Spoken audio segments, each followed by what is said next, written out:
My name is Steve Gerhardt, and as always, this is the Unagi Observer. Thank you so much for stopping by and watching the video. This is the interlude video, so I just post whatever I want to post up here until the season starts, which I believe will be in the first week of March. So today we're going to go a little bit fantasy. We're going to talk about A Knight of the Seven Kingdoms.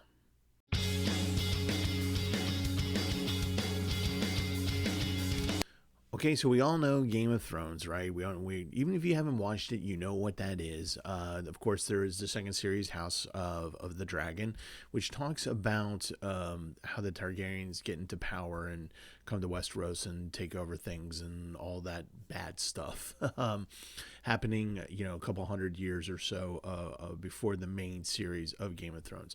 So this third major installment has to do with a very popular character in the books called Dunk, or Sir Duncan the Tall, and it's based on a bunch of novella stories set up in novellas that R.R. Martin wrote, and first one called, of course, The Hedge Knight. And this is what this particular series, I think, is focusing on, is that particular collection of stories. And it has to do with Sir Duncan the Tall. If you know Game of Thrones, then you know that there is a particular episode in Game of Thrones where Joffrey is belittling his uncle slash father, and saying, looking through the book of knights and stuff, and seeing that, like, Sir Duncan the Tall has like so many pages of his deeds, whereas Jaime Lannister has like a few sentences, right? So we get an idea that Sir Duncan was a really good knight, and apparently in the books he is worthy of his own story, so to speak. So when does this particular show, A Knight of Seven Kingdoms, show up in the timeline? So this is in between the events of House of the Dragon and the main series Game of Thrones. So it's about 90 years or so after House of Dragons and about 90 years or so prior to what happens in Game of Thrones. And again, it's about a hedge knight. And a hedge knight is a knight that is kind of like, if you were Japanese, this would be kind of like a Ronin kind of guy. He doesn't really have a master, but he will, offer his services to anyone in need. And he kind of wanders the countryside, sleeping under hedges and trees and things like that, hence the name Hedge Knight. Generally speaking, they're kind of poor, and they just kind of very, very low tier knighthood, if you will. But they are knights. And so Duncan is the series starts off with Duncan being a squire to Sir Arlen, who passes away. And that's not a spoiler, by the way. And Sir Arlen passes away, and basically Duncan comes to the realization that he is a hedge knight. And the series follows him on his beginning journey of being a hedge knight, and he goes to a tourney, a jousting tourney, and he wants to raise a little bit more money, kind of get his name out there, and also to make sure that people know that the knight that basically raised him has passed away, and he thinks the world of Sir Arlen of Pennytree. Pennytree is the name of the town that Arlen came from. And so he has this kind of a partial, okay, I need to survive, so I need to make some money, so I'll go do this tourney thing, and at the same time I'll make sure that people remember Sir Arlen, because he was a great knight. Not really, but you get the idea. So Duncan shows up to the tourney. There's certain rules he has to confirm. There has to be confirmation that he is indeed a knight, and because there was no witnesses, the first episode is basically Duncan going through the process of getting into the tourney, so to speak. As he's doing this in the first couple episodes, he comes across various characters, various Targaryens, other household names, Tullys and things like that, and Baratheon, a precursor to King Baratheon, and who is quite hilarious, honestly. And along, but most importantly, he comes across this bald-headed kid named Egg, and Egg is a wants to be a squire, but he's really spindly. He's just really, small. And whereas Duncan is like literally 7 feet tall. So this unlikely pair comes together, and they're basically working their way through the tourney. So I have gotten up to episode 3 on this show. I'm filming this the day before I think episode 4 drops. So this kind of fits nicely in my 3 episodes before I do a review kind of thing. It gives me an idea of where the series is going to go, if I'm going to continue watching it, etc., so forth and so on. So, one of the things about this show that is nice is that if you are not someone who has watched Game of Thrones, House of the Dragons, but you want to watch something fantasy, and you're worried that you might not get it because you didn't watch the other shows, or maybe you didn't read the books. I haven't read the books. I've just watched Game of Thrones. I haven't watched House of Dragon yet. I can assure you that's not going to be a problem. So for those of you who are big Game of Thrones people, are Martin fans, stuff like that, there's plenty of lore in this series to dive into and chew on, and it's just really nice. And so you'll have that for those who are brand new to this, or you're just wanting to watch this one particular series because it looks interesting to you. You're going to be fine. If you really want to know the lore, you can certainly go online and figure it out. There are plenty of websites and YouTube channels of which are dedicated to this subject, but you don't need to know the lore. Things are explained well enough for you. Who's the bad guy? Why are these people in power? What's the deal? What are the rules? That kind of thing. It's fairly straightforward and explained fairly well. So the story is, there's not going to be magic. There are no dragons in the timeline, in the Games of Thrones timeline. Dragons are now extinct by the time Sir Duncan comes around, so the Targaryens no longer have dragons at this point.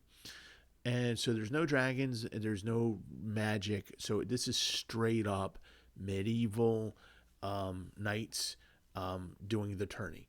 And it's just a fun thing. And, so you have this, village of surrounding the jousting area and competition. And, so it's Sir Duncan kind of navigating all these different people. He becomes friends with Baratheon, who is a kind of a drunk and a party goer. And you come across other knights and stuff and houses and dealings with them. How does he get armor? How does he, what all the things that you would have to do, all the interesting things you would need to do in a tourney. And it's just very, very good. There's enough action. The pace is very good. The slow parts need to be slow and you'll enjoy them. The fast parts are fast and you'll enjoy them.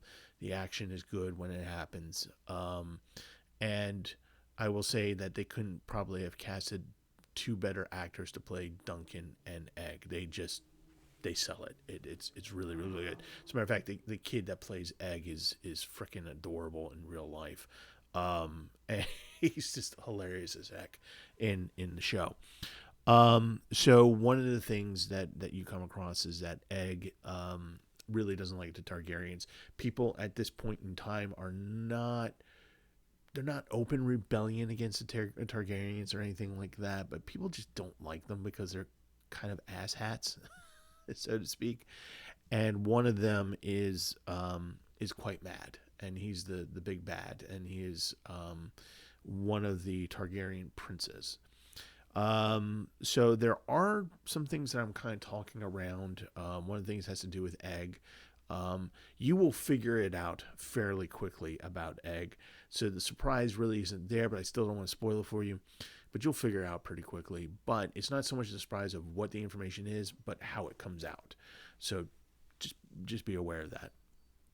This show is very well filmed. The cinematography is very, very good.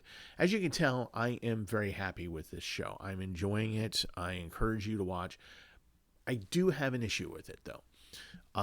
One of the issues really, that I have with it is that there are three scenes in particular that kind of don't need to exist. And the third one is fine because it's funny. The first two are like, why? And the first one was so off-putting that I almost stopped watching the show 10 minutes in. So you are meant to see these scenes. So it's not like a blink and a miss it or a throwaway scene or anything like that. Like, these are things that you, as the viewer, the watcher of the show, are meant to see this and meant to understand it. And it's just that the information that comes about from the scene can be produced to you, I think, in a far better, less gross way. The first part is how Duncan decides that he is a hedge knight. And he is leaning up against a tree, and he's looking at a songbird, and he's doing a thing. I'm not going to describe what the thing is, but he's doing a thing. And, you realize he's doing the thing, and that should be good enough. But no, we have to see the thing in its entirety and gross detail. So, just going to warn you, there's that there in the first episode. I believe it's in the second episode where we get a little bit more of a history of Sir Arlen, who is also a hedge knight, and he is kind of a rough and tumble kind of guy, and he's not probably the best person on the face of the earth, but in that kind of world, Duncan did well to have him as a mentor, kind of. I don't want to spoil it. But there is a scene that describes Sir Arlen where we don't need to see it. It can be explained to us. It can be conveyed to us in different ways. But there's a certain physical part of Sir Arlen's anatomy that is ridiculous. And the way that's presented to us is that there was no need for that. And so, again, a little bit off-putting, but if you can get past it and understand why it's there, great, move on, because the rest of the show is great. The third one, not really needed, but it was funny, and I'm okay with it being in there. But I do recognize that it's probably not the best, but it's probably something that is not really needed. If you are a person like me who has owned a horse or ridden or taken care of horses or the combination thereof, you will totally understand this scene immediately, and you'll laugh like I did, because you'll totally understand, because horses are intelligent creatures and they have their own personalities, and they display their personalities in certain ways. And this horse did that, and it's kind of funny.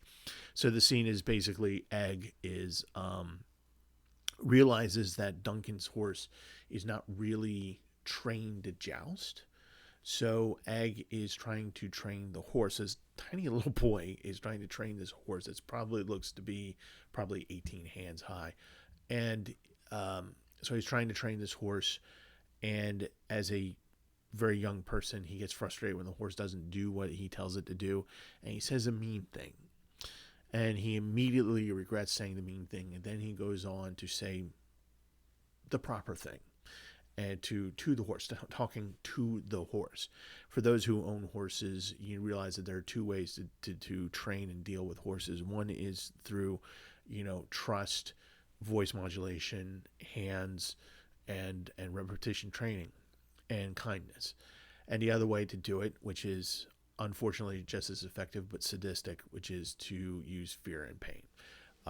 When you're talking about equestrian horses in like Lippensommer and stuff like that, they use fear and pain.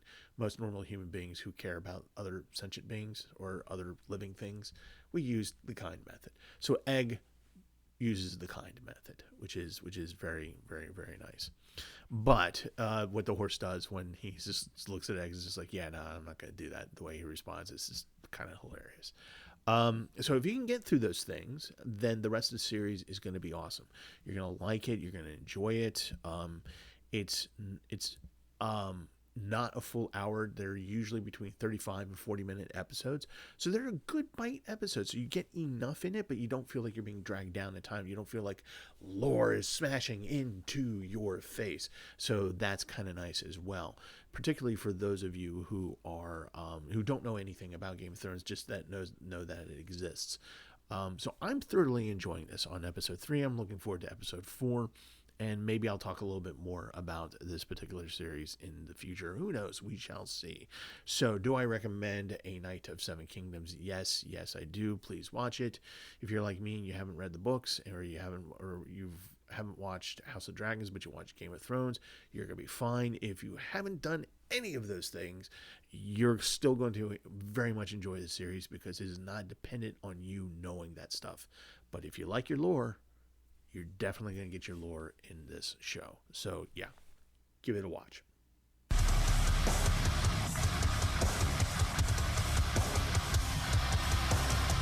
Okay, so that's it for this interlude this week. Thank you so much for watching this. I hope you watch A Knight of Seven Kingdoms about Sir Duncan the Tall. It's a very good show. I think you'll enjoy it. Just get past those few weird, gross scenes, and I think you'll be fine. There's only 3 of them. Hopefully there won't be any more. But anyway, yeah, so give it a watch. So in the meantime, we'll be doing some more interlude videos until the beginning of March when the season starts. And that means that you guys have to stay healthy. There's a little bug going on out there. I got it this past week. It wasn't fun. Weird sinus and stomach thing going on. So keep yourselves healthy because I love you guys and I want to see you out in the wild. And maybe at conventions as well. Yes, that would be kind of fun too. So yeah, that's it for this week, and a little bit of fantasy this week. Maybe we'll talk some anime next week. I don't know. We'll see. Let's see what happens. So that's it. And as always, as we end the broadcast, so to speak, watch more anime.